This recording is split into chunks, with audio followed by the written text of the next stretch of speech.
വടക്കൻ കേരളത്തിലെ മറ്റൊരു പ്രധാനപ്പെട്ട ജില്ലയാണ് കോഴിക്കോട്. 13 സീറ്റുകളുള്ള കോഴിക്കോട് ഇത്തവണയും ഇടതുപക്ഷത്തിനൊപ്പം നിൽക്കാനാണ് സാധ്യത. 8 സീറ്റുകളുമായി LDF ആധിപത്യം തുടരുമെങ്കിലും നഗരമണ്ഡലങ്ങളിൽ UDF 5 സീറ്റുകൾ പിടിച്ചെടുക്കാനുള്ള സാധ്യതയുണ്ട് എന്നാണ് ChatGPTയുടെ പ്രവചനം. മലപ്പുറം UDFന്റെ ഉരുക്കുകോട്ടയെന്ന് അറിയപ്പെടുന്ന ജില്ലയാണ്. ആകെയുള്ളത് 16 സീറ്റാണ്. ഇതിൽ 12 സീറ്റുകളും നേടി UDF തരംഗം സൃഷ്ടിക്കുമ്പോൾ LDFന് ഇവിടെ 4 സീറ്റുകളിൽ തൃപ്തിപ്പെടേണ്ടി വരും എന്നാണ് സൂചന. ന്യൂനപക്ഷ ഏകീകരണം ഇവിടെ UDFന് വലിയ കരുത്താകും എന്ന് ChatGPT പറഞ്ഞു വയ്ക്കുകയാണ്. മുൻ വർഷങ്ങളിൽ കണ്ടതുപോലെ ആകില്ല ഇത്തവണ മലപ്പുറത്തെ പോരാട്ടമെന്ന് LDFും മുഴുവൻ സീറ്റും തങ്ങൾ തൂത്തുവാരുമെന്ന് UDFും പറഞ്ഞ ഈ ജില്ലയിലാണ് ഈ വമ്പൻ പ്രവചനം നടത്തിയിരിക്കുന്നത്.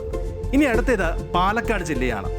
BJPയുടെ A ക്ലാസ് മണ്ഡലങ്ങളിൽ അവർ വലിയ പ്രതീക്ഷ വയ്ക്കുന്നുണ്ടെങ്കിലും അവസാന നിമിഷം UDF LDF പോരാട്ടം കടുക്കുന്നതോടെ BJPക്ക് പാളിച്ചകൾ സംഭവിക്കാം എന്നാണ് ChatGPT മുന്നറിയിപ്പ് നൽകുന്നത്. ഇവിടെ 6 സീറ്റ് LDFനും 5 സീറ്റ് UDFനും ലഭിക്കുമ്പോൾ BJP 1 സീറ്റിൽ അത്ഭുതം കാണിച്ചേക്കാം എന്നും സൂചനയുണ്ട്. ഇനി തൃശൂർ ജില്ലയാണ്.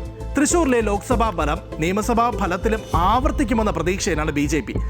സുരേഷ് ഗോപി ഇഫക്റ്റ് വോട്ട് വിഹിതം കൂട്ടുമെങ്കിലും സീറ്റുകളായി മാറാൻ പ്രയാസപ്പെടും. 7 സീറ്റിൽ LDFും 6 സീറ്റിൽ UDFും വിജയിക്കുമെന്നാണ് ChatGPT പറയുന്നത്. ഇനി മറ്റൊരു താര ജില്ലയാണ് എറണാകുളം.